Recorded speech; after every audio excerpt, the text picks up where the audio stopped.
C'est le jour d'après à Laval, dans ce commerce Starbucks, où il y a eu cet assassinat d'un chef de gang criminel de Laval. Évidemment, dans la population ici, c'est encore la consternation, alors que les heures passent, que les suspects ne sont toujours pas arrêtés et que les vidéos de cette attaque ont fuité sur les réseaux sociaux. Elles montrent une attaque qui a été ciblée, mais en plein cœur du restaurant Starbucks, alors qu'il était bondé. On a croisé le père de la gérante qui a été témoin de l'ensemble des événements. Bien, c'est arrivé, puis ils sont tous couchés à terre, puis c'est ça. C'était fait. C'est elle qui a appelé la police. Bien, c'est sûr, je crois qu'il y en a deux qui sont partis en ambulance, supposément. Hein. Fait que c'est ça. Et ils ont fait une pratique la semaine passée, puis là, c'est arrivé. À l'intérieur du commerce Starbucks où les événements se sont déroulés, rien n'a bougé. Il y a encore des cafés abandonnés de certains clients qui ont fui hier à la course. Et à l'intérieur, tout au long de la journée, les enquêteurs ont travaillé, tenté d'amasser des éléments de preuve pour tenter de retrouver les auteurs de ce crime. J'ai des enfants, on a grandi ici.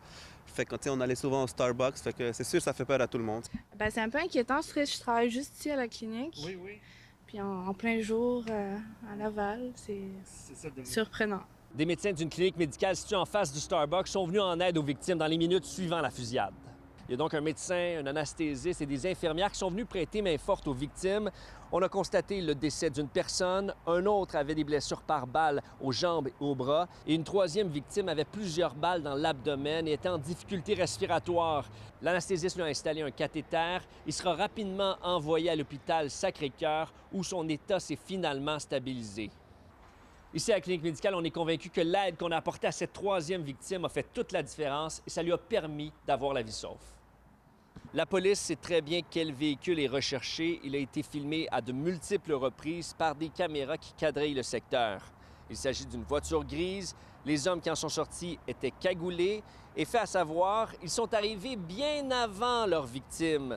Pendant plusieurs minutes, ils ont attendu à l'extérieur du Starbucks avant de mener leur attaque. Tout le monde est au courant qu'il y a comme un genre de crime organisé à Laval, mais surpris que c'est proche comme ça. C'est un peu épeurant, là, en pleine ville, dans un commerce, là, quand tu prends le café puis tu sais pas qu'est-ce qui va t'arriver. Plus ça va, plus que c'est dangereux. Hein? Oui, c'est ça. Que veux-tu? La pression des citoyens du secteur, mais aussi la pression politique s'est accentuée ces dernières heures sur les policiers pour qu'ils mettent rapidement derrière les barreaux les auteurs de ce meurtre. À Laval, Étienne Fortin-Gauthier pour Nouveau Info.